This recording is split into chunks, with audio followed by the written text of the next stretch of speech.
ebere, obiọma, obi dị umeala, ịdị nwayọọ, ogologo ntachi obi, na-anagarịtanụ ibe ụnụ, werekwa na amara gbaghara onwe ụnụ. A sị na onye ọbụla nwere ihe ịtọ ụtọ ọbụla ụta, ọbụna dịka onye nwe anyị were amara gbaghara ụnụ, unu onwe ụnụ mekwa otu a. Ma n'elu ihe ndị a niile yikwasịnụ ịhụnanya, nke bụ ihe nkekọ nke izu oke, ka udo nke Kraịst na-ekpezikwa okwu n'obi ụnụ, nke a kpọbatakwara ụnụ n'ime ya n'otu arụ. Bụrụkwanụ ndị na-ekele ekele. Kweenụ ka okwu Kraịst were akụ ya niile biri n'ime ụnụ na amamihe niile, were na abụ ọma na ukwe na abụ nke mmụọ nsọ na-ezirịta onwe ụnụ ihe, na-adụrịtakwanụ onwe ụnụ ọdụ n'ime amara enyere ụnụ, na-abụ na abụ n'ime obi ụnụ nye Chineke. Verse 17. Ihe niile ọbụla ụnụ na-emekwa n'okwu maọbụ n'ọnụ, na-emenụ ha niile n'aha onye nwe anyị Jizọs, na-ekele Chineke bụ nna anyị site n'aka ya. Nke a bụ okwu onye nwe anyị, ekele dịrị Chineke. As we continue in it, I want us to remain standing, or to get standing on our feet as we hear the power of Jesus' name.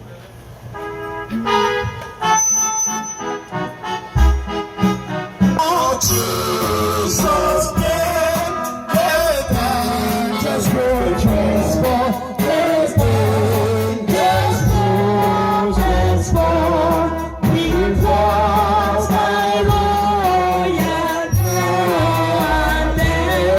I'm crying, crying, crying, crying, crying, crying.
Thanksgiving bụ mkpụkọ ọkpụ ya. Amamihe onye ti nna nke a bụ n'obi. Ọ dị ka ọmụ nwekarịsị ọṅụ. Enweta m ụzọ ozi na-abụ n'aka Chineke n'ụtụtụ a. Ohuke bụ na bedroom, ohuke bụrụ ka m nọ n'ebe a. Osina inego moba mmeli. Mana ine ko kwali menwe osimu oba anagalukwo na ya agha no ya ka na ano. Hallelujah. Na ya inego oba mmeli. Mana oba anagalukwo na ya bụ Chineke agha.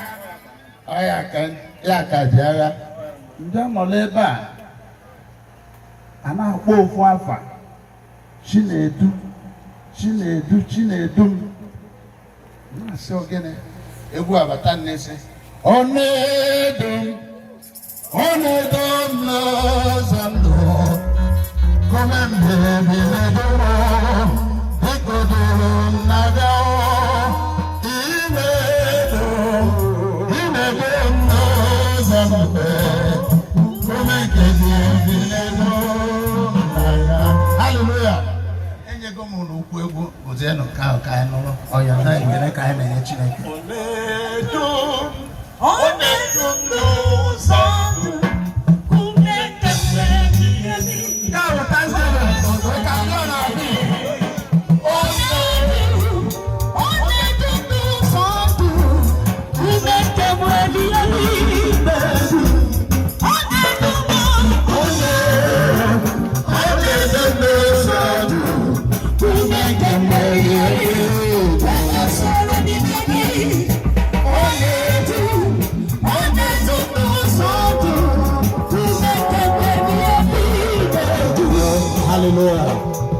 Hallelujah.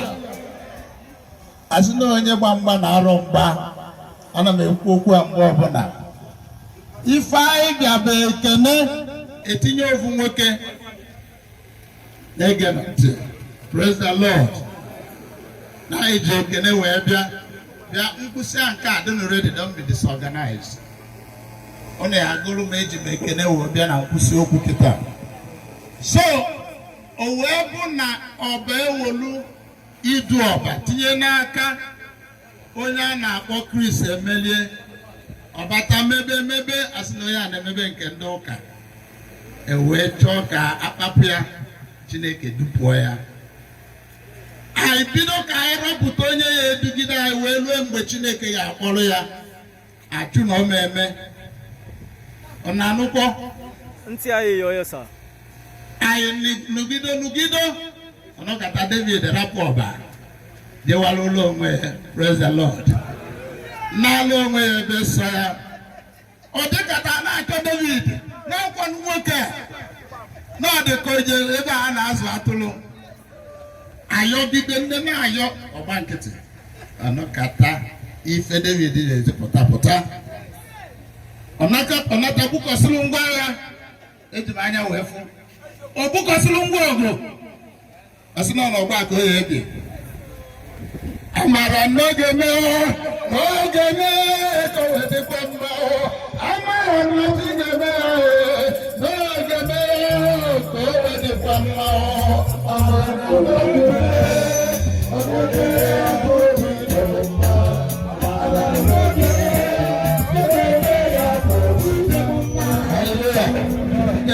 nke na oge Mary akara nne o wee bụ na ngwa ọgụ a o mee n'ibe a mgbe si n'ibe a anọkata chọọ ka ewudo agụ eteta obule taksị mba na ya ka esi ejekwa kọt.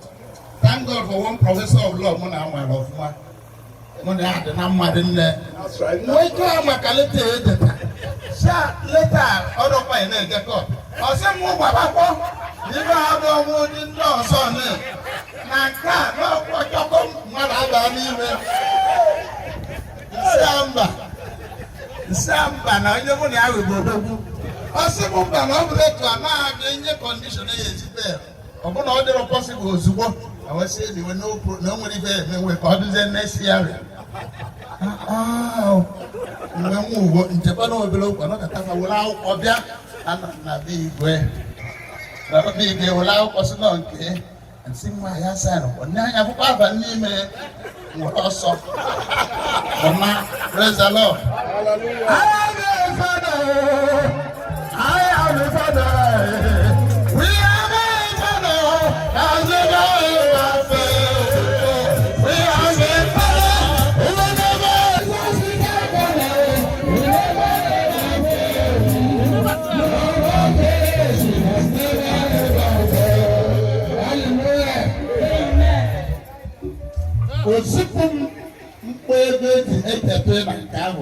ọ bụ ejide aka n'ife ozugbo nsị m gbara n'ọnọkọ ọ na-abụja mgbe onye nna-ekiwa David ka mma na-akwa ya David kwado Chineke aka ka nne n'ọta Chineke anyị nọ n'anya ewee bụrụkwa nke ahụ bufee ụhụrụ na ya aga-akwazi ime amamụkwa nche na ọgụ ebido eketakwa petishọn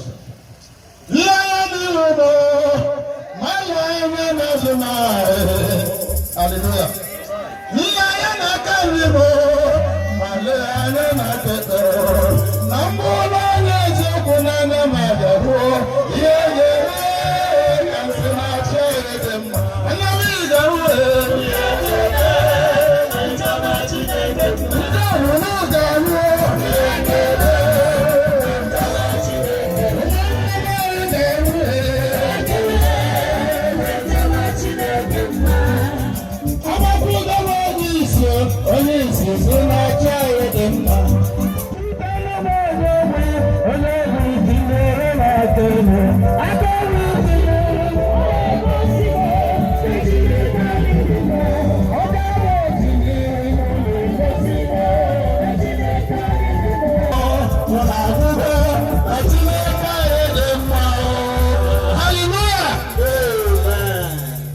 Eje na-agha ya ebi ọfọ abalị one na one isi na nsogbu adọta nọkọtakwa ewutakwa leta ọ pụtara ka ọfụ nwa ọdụkwara ọnya mana ọ na-adụkọ mma mgbe ọ dị na-akpa mmadụ ome mmadụ ụdị ike ome mmadụ ụdị ike ome mmadụ ụdị ike onye nwe anyị na na-ekene ome mmadụ ụdị ike ome mmadụ ụdị ike na-etinye egwu anọta ndị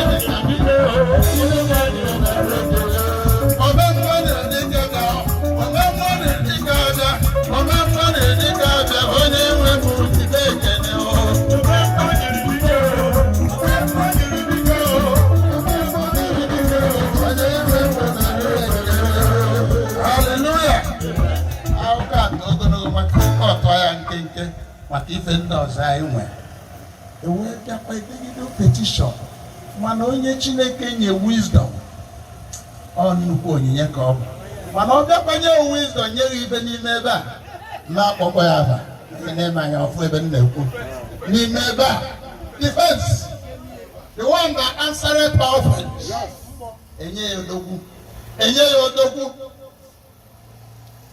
ekwe mmegide ife a ekwuru na mma abịa nke ize eme etu ebe a si wee ọsịm ife a ozigbo na ndị a na-anụgo ọgụ na goro ya niile dị n'ọba no disjoint gova Hallelujah. n'ebe a ọ bụ ọkpọmume na onye nwe igwe praise the Lord ekele ka anyị na-enye Chineke wee mmegide wee bịa na nke ikpeazụ o wee bịa na nke emekwa ọ dịka ọ ya adụ oluzie ka o mere ọ dịka ndị na-alọ nlọ ọba wee dịka ndị na-alọ nlọ amama macha amama macha amama macha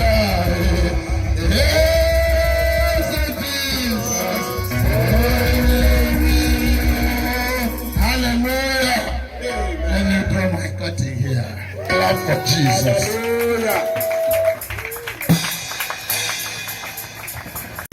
Praise the Lord.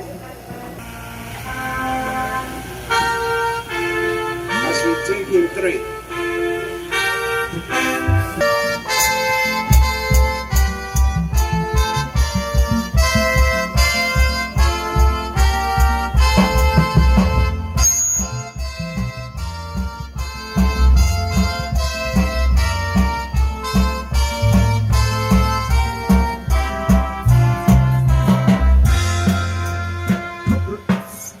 Praise my soul, that King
possess every young and old.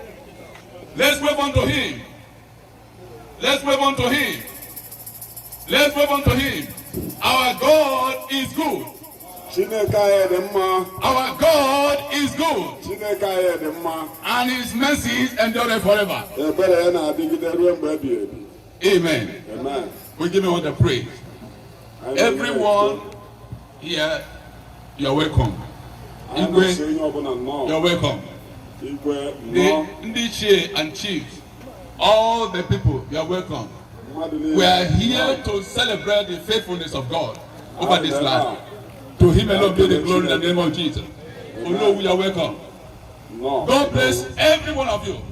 I want you to cooperate with me as we sing. Almighty God, Almighty God, Almighty God, Almighty God, Almighty God, Almighty God, mighty God, our generation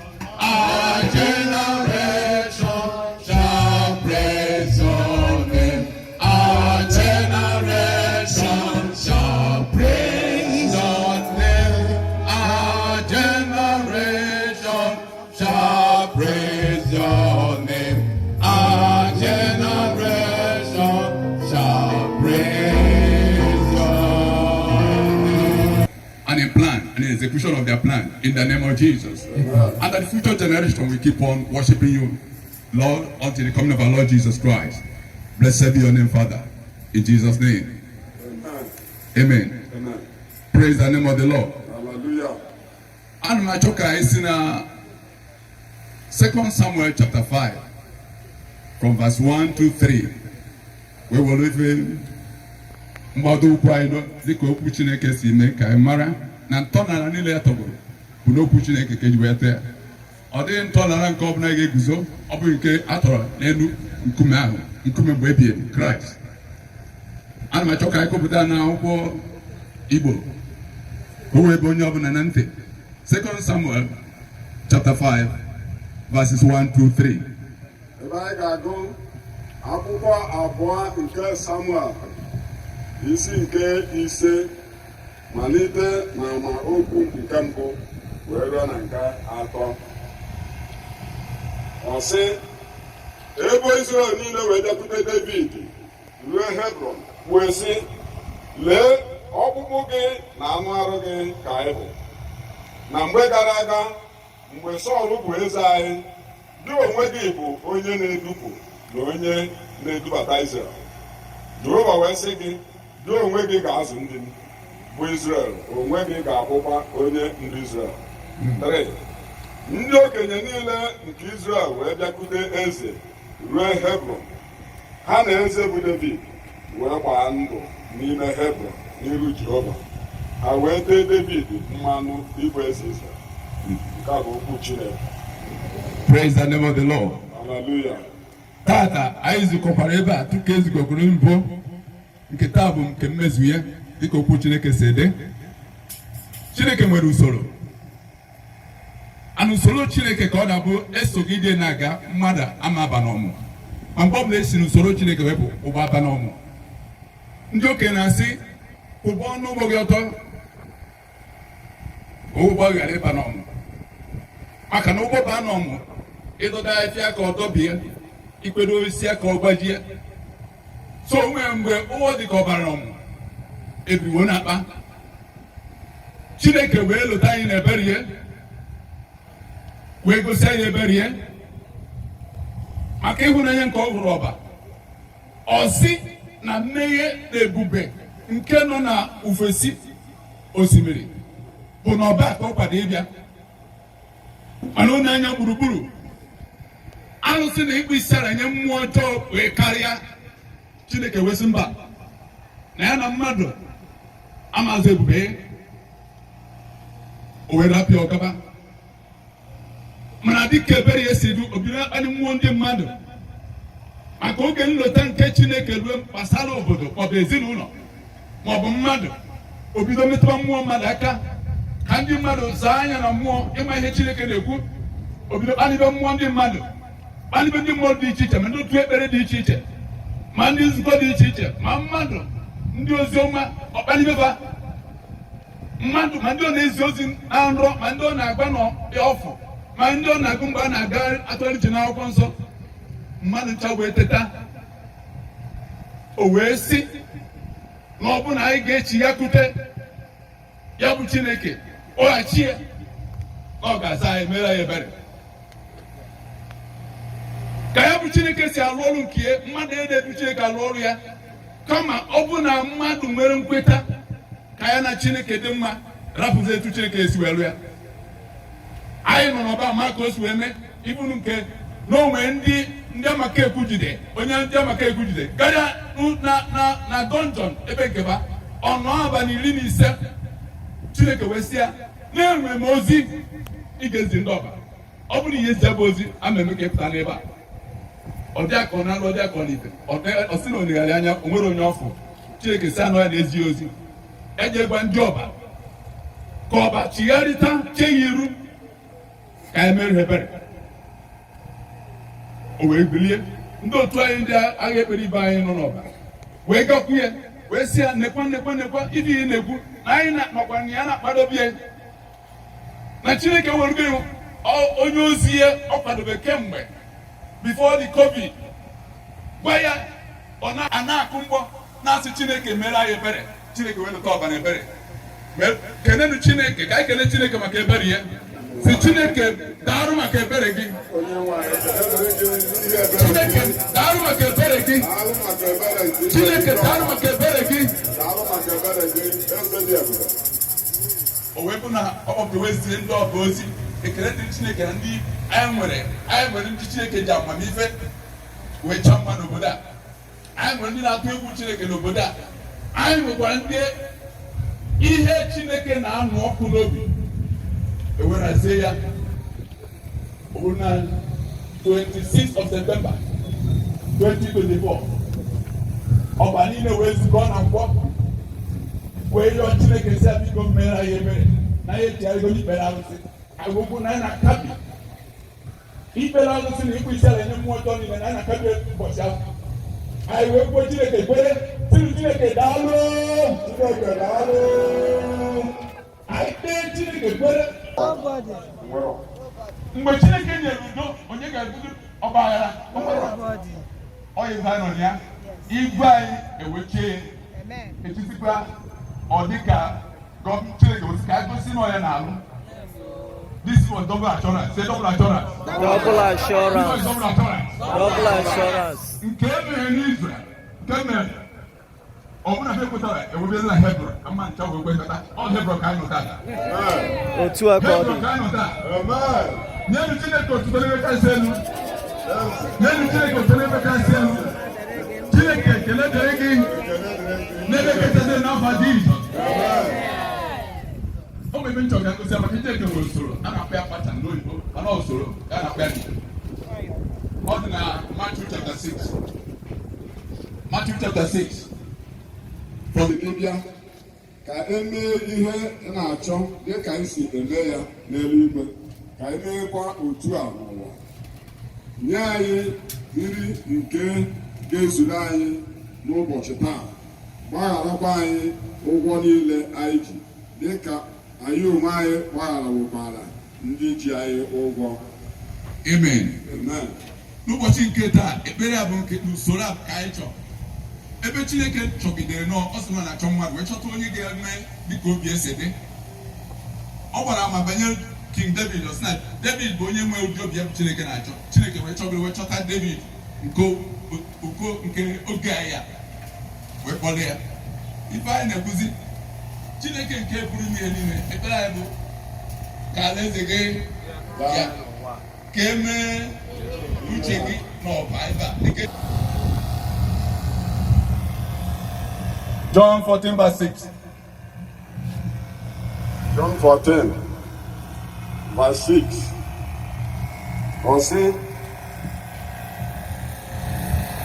Jesus. John 14, 6. Jesus.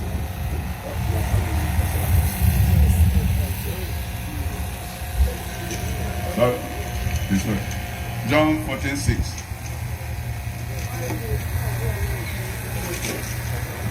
John 14, John 14, verse 6. verse 6 or 6, Jesus. Praise the name of the Lord. Hallelujah. Jesus wee sị mụ onwe m bụ ụzọ eziokwu na ndụ. Ọ dịghị onye ọbụla ga-abịakwute nna m ma bụ site na mụnwa.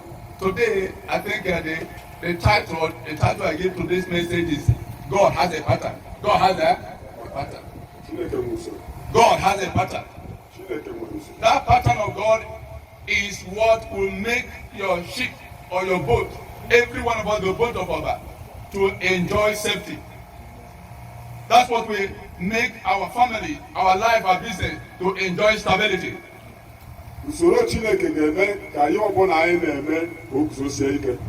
That pattern of God is what has been settled already. That pattern of God is what is secured already. The word of God, the pattern of God serves as anchor to our soul. Only in covenant, anyone that takes up the pattern of God, imagine nothing like sugar. Inanya buruburu n'ụjọ adịghị ya. No fear. Mana ihe dị mkpa bụ ka anyị soro, anyị tinye onwe anyị n'usoro nke Chineke. Pattern of God. This is the way. Jesus said, I am the way, the truth, and the life. Jesus bụ ya bụ ụzọ, eziokwu na ndụ. I am the way, the truth, and the life. Ya bụ ụzọ, bụrụ eziokwu bụrụ ndụ. No one can get to the Father but by me. O nwere onye ga-ejekwuru Chineke na bụrụ site na ya. Ọ na-agụ mmadụ ọbụla agụ n'ụwa ime uche Chineke. Ọ na-agụ mmadụ ọbụla agụ ime uche Chineke. Amen. Amen. It's the desire of every living to do the will of God. It is the desire of every living to do the will of God.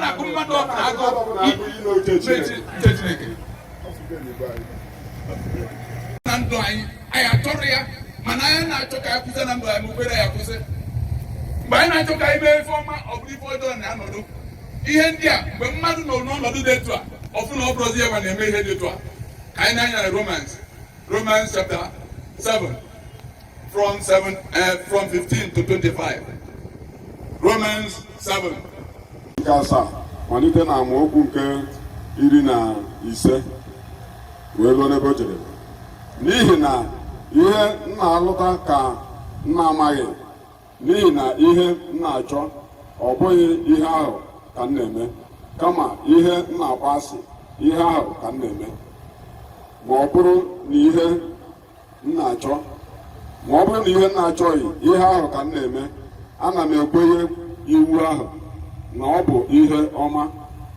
Ma ugbu a ọ bụghị m onwe m na-alụtakwa ya ọzọ, kama ọ bụ ihe ahụ nke na-ebi n'ime m bụ mmehie. N'ihi na amatara m na ezi ihe adịghị ebi n'ime m, nke ahụ bụ n'anụ arụ m. N'ihi na ịchọ ihe ọma dị nso n'ebe aka m ga-eru, ma ịlụta ihe ọma adịghị nso n'ebe aka m ga-eru. N'ihi na ezi ihe nke m na-achọ ka m na-emeghị, kama ihe ọjọọ nke m na-achọghị ihe ahụ ka m na-eme.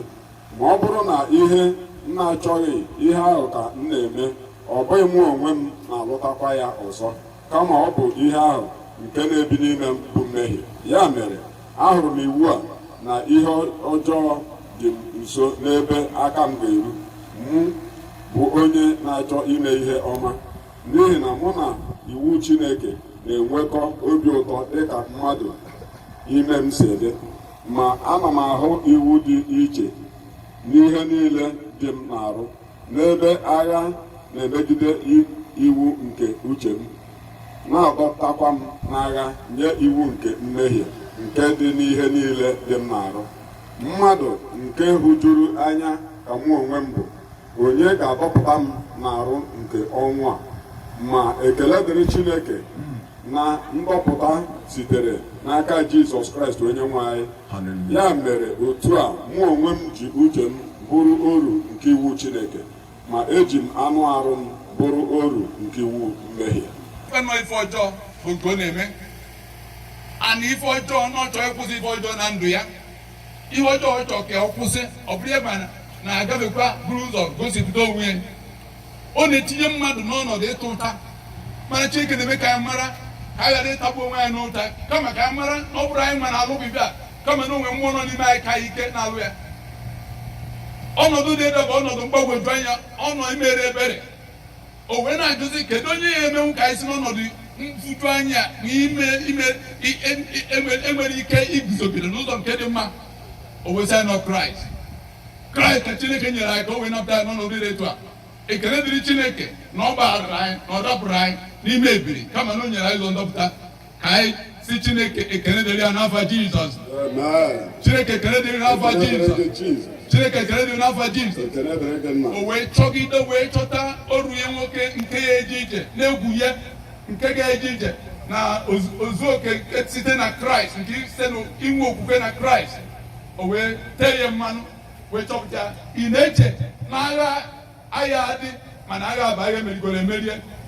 Kraịst emeriwori agha niile a. Ka otuto na nsọpụrụ wee dịrị aha nsọ Jehova na-ebi ebi n'afa Jizọs. Nke a bụ okwu ndụmọdụ ma ịdọ aka na ntị ka anyị wee maa na anyị amekwe ka anyị rapụ ụgbọ anyị ka ọba n'ọmụ. Ụgbọ anyị ama-abazi n'ọmụ ọzọ n'afa Jizọs. Ụgbọ ọba ama-abazi n'ọmụ ọzọ n'afa Jizọs. Ụgbọ ọba ama-agazi ọmụ ọzọ n'afa Jizọs.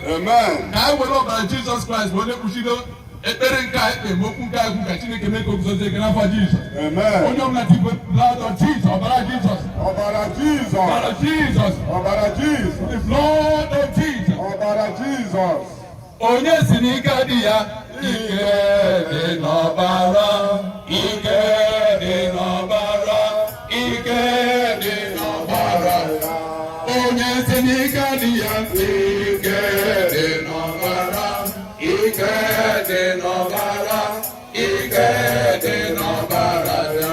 Ọ gị si n'ike dị ya, ike dị n'ọbara, ike dị n'ọbara, ike dị n'ọbara Jesus. Father, we thank you for the redemption that you are giving us.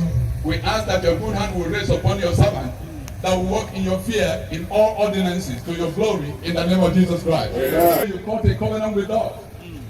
Father, you say you have mercy in the area of our righteousness and our sins and iniquities. You will not remember them again. Father, we say thank you. We give all the glory in the name of Jesus. Let the program continue and the Eagles Palace continue to experience the covering of the glory of God in the name of Jesus Christ. The cloud of glory is moving. Let us go with the cloud. Go with the cloud on me. A cloud of glory. We follow new height with their takeover. In the name of the Father, and of the Son, and of the Holy Spirit. Amen. Elena ọmalịcha okwu a ọ na-abịa ife na-eme n'ụwa ndị mmadụ eche n'ife sọ ife na-eme ọ ife Chineke chọ na-eme ma nke dị mma ma nke dị njọ nke ọ na-achọrọ ọ bụghị ime. N'otu a onye amụma aha ya bụ Aịzaya bido kwube maka ọba mgbe a na-amụrụ ọnụ onye ọbụla n'ebe a ọ na-ekwu mgbe bịado n'ebe a na-achịkọ wee fụ ofu ebe ọ na-agwa m maka ya nchọ ka anyị kwụrụ n'ụkwụ anyị wee nụ ife ahụ okwu wee tinye n'ekpere na mma akọpụta n'oyibo ọ sị for the Lord shall comfort Zion. Taata ọ ga-emerọ ọ sị na Chineke eti ọba aka n'obi ka anyị mepee ọnụ anyị kene Chineke n'otiga ya aka n'obi dịka onye amụma ya kwuli mgbe tegola aka mepee ọnụ kenebe Chineke. Father, we thank you. We appreciate you for your comfort. We bless your name. We appreciate you. You are a good God. In Jesus' mighty name we have prayed. Waste places ọ sị na ife niile mebi emebi n'ọba na-ebidogodozibe ya site n'inye anyị onye ndu bụ onye mmasị Chineke ga-amasịkwa ndị ọba ga-edu edu mepee ọnụ na-enwe ọṅụ na-agwa Chineke na ife ome n'oge eguzosi ike. Ajọ mmụọ ga-etinye nwa aka ọ garị ya, ajọ mmadụ ọ na-etinye nwa aka ọ garị ya, dịka Chineke mere si wee kwu oge eguzogide mepee ọnụ kpee were ọṅụ na-ekpe.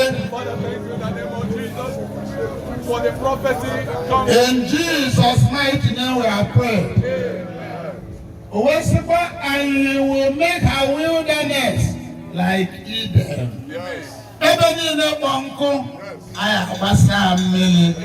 Ebe niile ụzọ na-agarọ ụzọ ya aga ya. Chineke ezitego onye ga-emepe ụzọ. N'ihi na anyị nabata Kraịst ikwu na ọya bụ ụzọ. Ọya bụ ezi ụzọ. Dịka o kwere n'akwụkwọ Jọn 6:14 na ọya bụ ụzọ afọ. Mepee ọnụ kenebe Chineke na onye ga anyị ụzọ. O megola anyị ebere. Ebe a bụ amụma ebu n'oge gboo anyị wee chọpụta tata. O wee bịa na mmezu n'ọbara. Anọ onweghị onye ga-egbochi nwunye. In Jesus' mighty name we are praying. And her desert like the garden of the Lord. Hey, Osina ga-abata kuzi ọba. Ore mere ebe obibi, ebe ọnọdụ. Ya ka ozi wee tinye onye nwe egwu ya n'isi. Mepee ọnụ na-ekwuru otu a ka ọ ga-adị. N'ọnụ ka o tinye anyị ndụ, tinye ọnwụ n'ime, ma ndụ ka anyị na-ekwu maka ya. Anyị ga-adị ndụ n'ọba. Anyị ga na-eweta ịkpọ nwa n'ilo, bata wee na-etozibe anyị. N'eze ebube, ọgbata obie, oke mmiri na-ekwu ogbe, iji na-eri ọba, ga-aga n'okwu, ọya ka ọ na-ebi prezent. Anyị na-agbabata His Royal Majesty, Engineer, AC, Emelope, Ezara Yuruchi,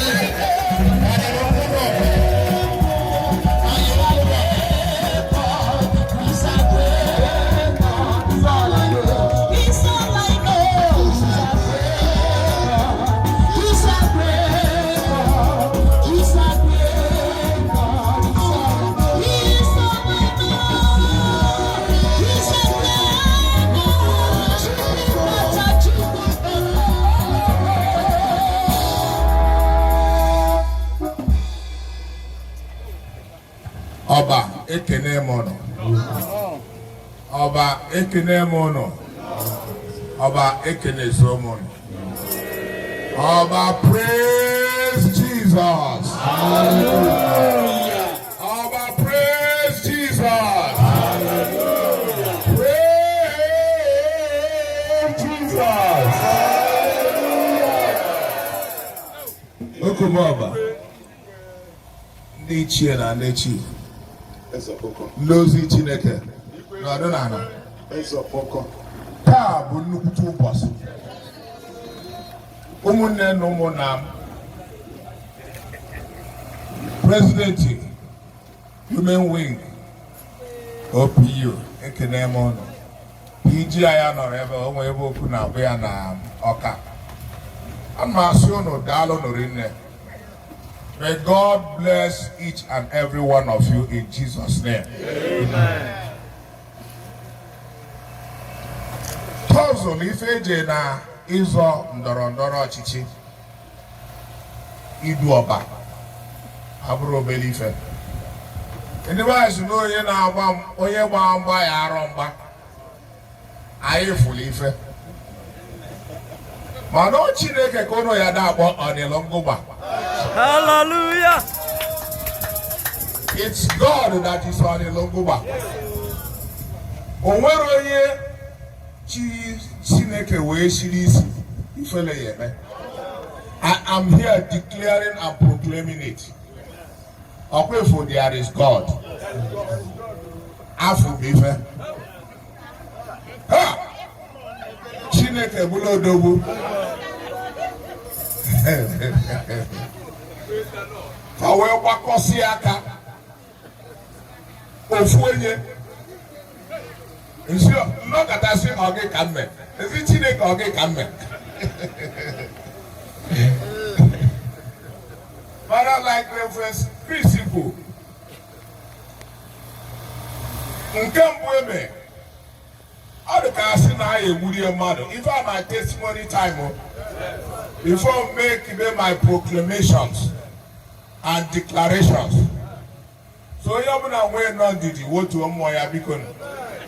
Can't couple that if shike. Okwe shike. Mbia Kembo. Owojo dalo. Nyofa. Santi kwa nisi eba. Na ya wusi obala na obeba. Ne. N'ọkụzụ anyị dị ịtọ n'azọ igwe n'ọkụzụ mmadụ ịtọ a mmadụ na-abọ si n'ofu ụmụnna mụnwa na my brother ụmụ olie bụ okenye ọkụzụ onye nke ọzọ si n'ụmụnna nke ọzọ n'azọ akụkọ mụ na my brother isi ka anyị gbuo mmadụ eweta ofu akwụkwọ afọ si m saịnọ ngụchasị akwụkwọ a si n'otu nna mma saịnọ bụ n'ife a asị m saịnọ na o nwere ife ome ezigbo na akwụkwọ enye m saịnọ n'onwe ife ominu na saịnọ n'onwe ọzọ aya weta saịnọ fe wee kechikọ ezigbo na mma saịnọ asị saịnọ na n'oge n'abalị abanye na kọmputa m ezigbo I wish to withdraw from this English contest due to immediate family and personal reasons. Print here, sign on here. Only send there by WhatsApp to the PG. Photo to pull up and not Laloya Munanaba. I didn't see the Halloween. Now America, low by your phone. Almost saying welcome, Daddy. Not ever. No 1 year, my second year, make phone call na be ebe niile. Anakpo, mo na ebe bele na adu Chineke, ija o ife kwado. Osi no ife ngwa nne ubosi amu, no ife pute elo. Ni ife niile na-eme n'ụwa bụ preparation for this throne. Mwakwa nkịtị. Si na voice a adọrọ ka voice God. Kedu mgbe esi lụsị ọlụ? Come ezuike. Enjoy my life. I want to knock at a problem you bully a boy onisi. Knock at a name Ezeokpoko. Upon ya. I said, no, it's just a bia clever. Oh, come on, man. No, I can't survive no back. I said, no, I get cancer and no, you can never back about. We are getting. Okay, I name now about microfinance bank. Jumanya. Or the call rap of a bapuba. Man, I'm not one near by Anya. I said, no, we'll go by Janaya never. What they give it, as soon as I form a new electoral committee, I think government will say. And we work down another committee. New committee. It's about this committee. Now the leader of this committee.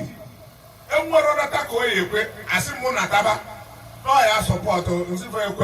Oh, yeah. Mbele. Chineke wesem. Also, Kia na Malundia. Ọkwa Chineke ka mbụ. Enwezi ndị na-ekpe ekpere n'ọba ihe akpọfa. Wee kpọọ Pastor Uche Mone, kpọọ Pastor Sam Okoye, kpọọ Pastor Igweto. Ndị ọma abịago kpee ekpere. Ịfadị ife anaghị ebidokwa n'ife akpebe ekpere. Famanye.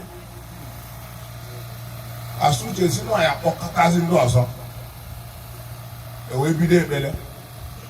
Every night 12 to 1:30 find a ekpere there since last year. wee luo taa onye si na Chukwu adọrọ wee duba nche n'ụka ka ọ anata ebe a mkpọọ ndị otu m send ever meeting nziba na-anata agba ebe na nke a nata bụ agba ebie anaghị akwado ụdị ọbụla vasi bịa gịnị na anyị agbụ ya onye ọbụla meghe Baịbụl ya to 1 Samuel 17. 1 Samuel 17 verse 45.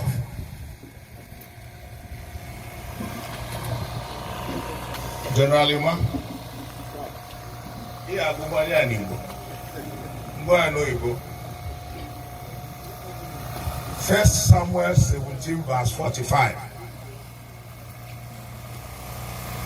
1 Samuel 17 verse 45. Arapụ ogologo akụkọ etu David si wee pụta, etu David si wee face Goliath. Then said David to the Philistines, thou comest to me with a sword and with a spear and with a shield, but I come to thee in the name of the Lord of hosts, the God of the armies of Israel, whom thou hast defied. They defied God and defied the grace of God upon my life. Western of Iowa, Fasi, na mechiri ọzọ ebe fa n'ọbido eche na-egwu ka na-egwu echizu ọzọ esho ofa certificate niile ishu ndị ezi n'ọzọ fasị na-asị n'ochiri ọzọ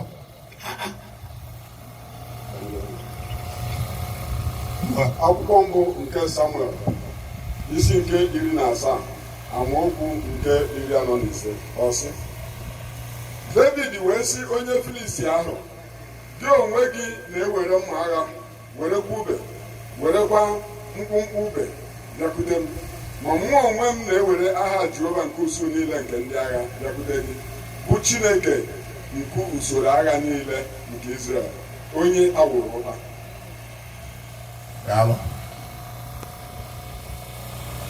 Fasị na ochiri ọzọ oge nke mbụ m pụọ enyi m anya ebe a sịkwa na-enwekwa nụ vakansi n'elu ebe a nọ na Regent achọ ọgba ịpụ asị na m ekwu ife asịsị ekwu na-ekwu ịkwa na onye a chọrọ ịpụ ụfọdụ were ya nwatafere mbụ mmiri na-ekwu ife na-ekwu nnatakwa na nke a ka ebido ife a nyokwa ka mma na vakansi ya dị ebe afọ mfụka na vakansi ya dịrị ya nwee sịkwa ma na ọgba anọ ya bụ n'afọ a Jizọs ọba ya galili n'iru n'afọ a Jizọs ọzọ asị na m abụrụ onye ọba maka constitution si na onye na-abụrụ onye ọba anyị achị ọba esifa na mụnwa mụ osu nwewezibute na nna m ụmụ isu ebi na emelobe unu si na ọ bụrụ onye ọba mụ isu ịmụ ezebute na be Arize echi fasị na-asị mgbe a ka nnọma na ife niile na-eme bụ propaganda mana fa ji ego fa wee were ego fa wee sodo wee gbachie n'ebe niile n'Ọka n'ọya ga fanọkata si na mụ forge certificate tax which is a crime in Nigeria anyị eje tụwo nga ụfọdụ jebe tax office fasịkwa mba na ọgbakọ forge n'ọfa issue ya na up to date na company m na-akwụ tax enwe m offices nke afọ ezuru ọkọfa fasi na-achụ m achụ na Chevron na mụ zuorie wee chụọ m Chevron delu fa this is one of our best employees even though God resign na ajụ na ọya ana oge o take retirement maka a calculate bido m arụ n'enwo Funa ife save to go. They go where I don't know enough. Even Natala for a little if I'm not. All of them all from age of 17. Where Simba, I may take early retirement. I may pass it for so. Fascinasi, no fake. Chakran daily for Sifambao. Now, Fascinasi. Fana Bangali. Fana Kadasi now will do 100 million na microfinance bank. Na EFCC na chomacho. Ezeokpoko. Simumu je with that EFCC clearance. West Mambao. On our boy EFCC na cho. You will not carry to be back. Never bad nail. Never my baby never be able to yapolo. EFCC abian rochom dota. Nkafu gawa. Ejeno be able they dey power to the House of Assembly. KMC election December 21. As in a government Abiaro. Man, a constitution anywhere boss the government be observe why not say it's a best practice. A wolunga dodo sinaya naya accept here. A day House of Assembly sina na parade when as he wears Ezeokpoko the second number. Not 2 years jail term. Njene ne gwebu. AIG Kwong. De IJB IG. IJC House. House sina IJ to Alia. Na mu yeda apology. Na PG yeda apology. Na we vacuum. I nataba. Akuba motosi the purported Igwe. Nkulo to ne nega fanya. I did Chanata. I did what?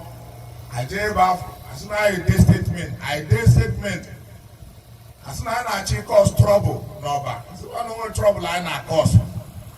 The data channel be baffled. Not at all football. Somebody seen a concern the album. Criminal charge against 6 of us. Mua, PG, Reverend Chris Onwemele, Mr. Cardinal Onwota, Mr. Ezeokpoko. Na smart. No, Ezeokpoko. And when see na for waiting on a Friday 7 kaya if AGT Friday 7 to Puna, criminal charge, you will go to na prison. A way develop a bail bond. So everybody GTA Friday, but my AG appear na court by 12. Before the bail enebu, each other bail, I'm going to roll on a government. Chiejigwe, a Buddha prison. Saturday court arano. Sunday court arano. Monday we sit our own court arano. No Tuesday ke below you go for bail release na bail. Where Sifana nka career. It is na prison ke we disqualify ai. Manakosi masi Chineke. I buy an ebele. Ngwapanda ebele. No people on neje. Abaye bele olumbo say a court to a seat. Ozoza no ya asile withdraw we case. Obini gwa na adendo. Kedu ka yesi yali kene Chineke. Kedu ka yesi we yali kene Chineke si na Chineke no. Governor Wesimba. Ife ni na anako akaliwe. Where's the ministry? Permanent secretary, ya will see a day, may election no bozo. A well put on Yafu. Or banning a well known or Western Ayatoyato. Atoyato. A well try to the glory of God. Taza, I will imagine as Igwe Ezeokpoko the second number. Where's the Lord? I do go now for Jesus.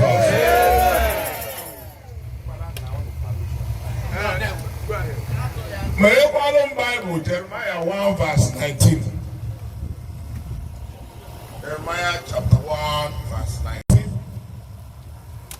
And they shall fight against thee, but they shall not prevail against thee. For I am with thee, said the Lord, to deliver thee. When you want to see your back, now fire hands are your go. Mano wero ka fire emeli ai. Maka na Chineke no ye lai. Otu akoya de. Jeremiah, akwụkwọ Jeremiah isi nke mbụ amaokwu nke 19 ọ sị ha ga-ebusokwa gị agha ma ha agaghị enwe ike imegide gị n'ihi na gị ka m nọnyere ọ bụ ihe si n'ọnụ Jehova pụta ịnapụta gị. Thank you. Now, everybody is Psalm 35, verse 4. Psalm 35, verse 4. Okay, we now pardon my declaration. Amen. Psalm 35, verse 4. Or see, let them be confounded and put to shame that seek after your soul. Let them be turned back and brought to confusion that divides your heart. Psalm 35, verse 2, verse 4. Ọ sị ka ihere mee ha, ka etinyekwa ha n'ọnọdụ ihere. Ebe ọzọ sị anyị agụ, maka Chineke si na o bidogo ife ọfụ n'ọba. Bido tata. Ka anyị jee na 2 Chronicles 31 verse 7. Verse 7.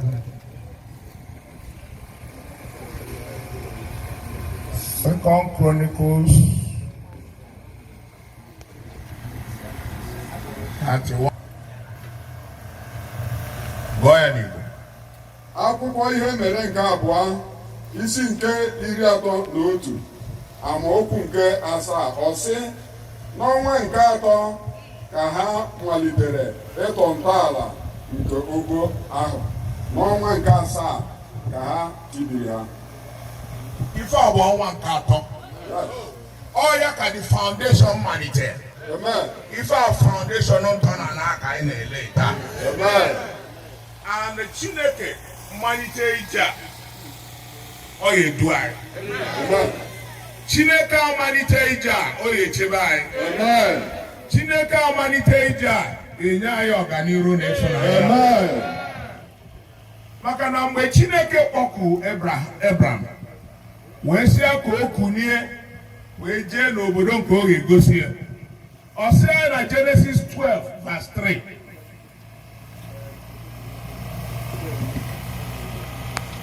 Iri na abụọ amaokwu nke 3 sị m ga-agọzikwa ndị na-agọzi gị ọ bụkwa onye na-akọcha gị ka m ga-abụ ọnụ a ga-agọzikwa agbụrụ niile nke ụwa niile gị. Bido tata Chineke na-asị ọba and I will bless and I bless you. Amen. And I will curse him that curse you. Amen. And in thee shall all the families of the earth be blessed. Amen. Amen. Kabandi na kola yewu to present our offering. I used to be there. Blessed the children. Jesus is mine. I want to find them. I glory the name. In a museum. Blessed are nations violent world. Watch us for. Because of this blessing my soul.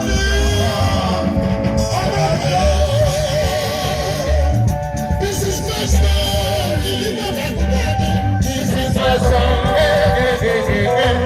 This is my Savior.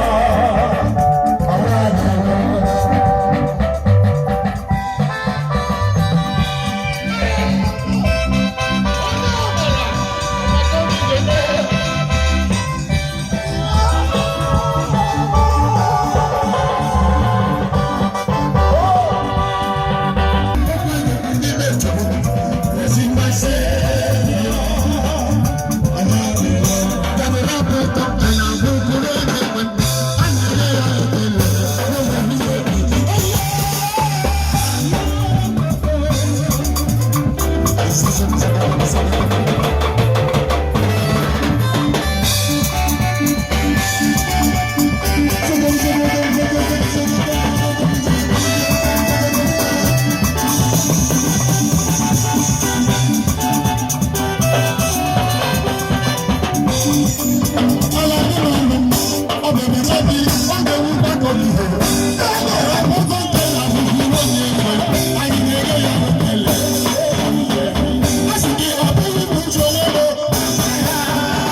Praise the Lord. Hallelujah.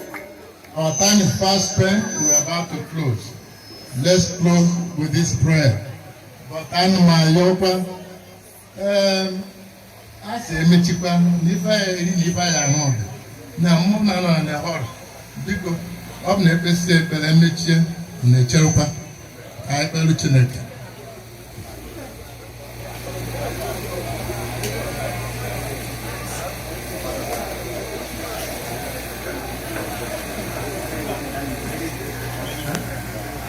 Onye nwe m ọ na-adịghị ka otuto niile ga-edere du n'ime Zion.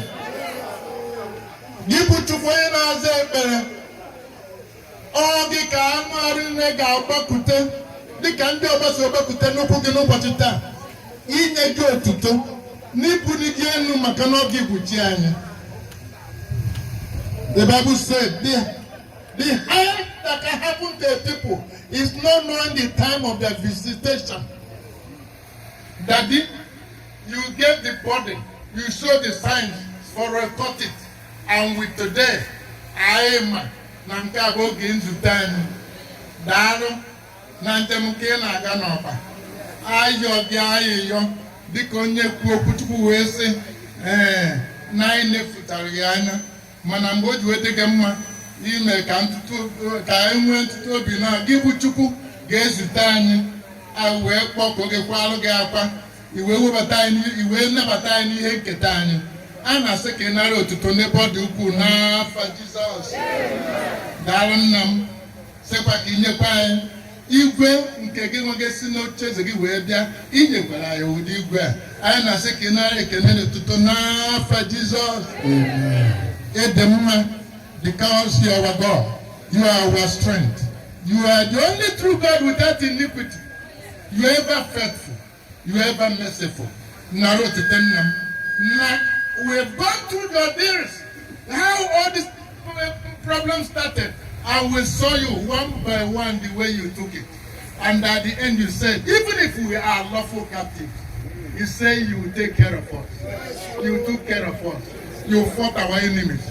You destabilized them. And your glory came upon us in no small measure. So much so that there's no more space for evil in the land. Yes. We give you thanks, our God. We give you praise, our God. I will come into a covenant with you that will continue with you, our God and our Father. Naro to turn now. Nare can anything in there. Man, give me no pasita, Nanya. On will run up. Put up banana. Okota. Kind of big jam. If you Western, no, and you showed it, our God and our Father. Naro to turn now. Nare can anything even in there. I cannot give you change. Thank you for everything. Thank you for this closure. Blessed be your name, our God and our Father, in the mighty name of Jesus. Epopona kandilo wana tiko zonye banyo. Epona kandilo wana tiko ne banyo. Nekwanyi ke kamele kwensu n'ọrụ anyị nne. Nye ke kamele nwanyị ne dị iche iche. Nne mepopona kifele manyo. Nke aka na yo na fa Jesus. Amen. Kai go kana amara. Kamara kwenye mwa Jesus Christ. Nefra kechine. Okay, hear me. Be thou exalted, O Lord, above all heaven. Be thou exalted, O Lord, above. Everyone sing now. Let your glory be above all the earth. Let your glory be above all. Do it one more time. Let your glory be above all the earth. Let your glory be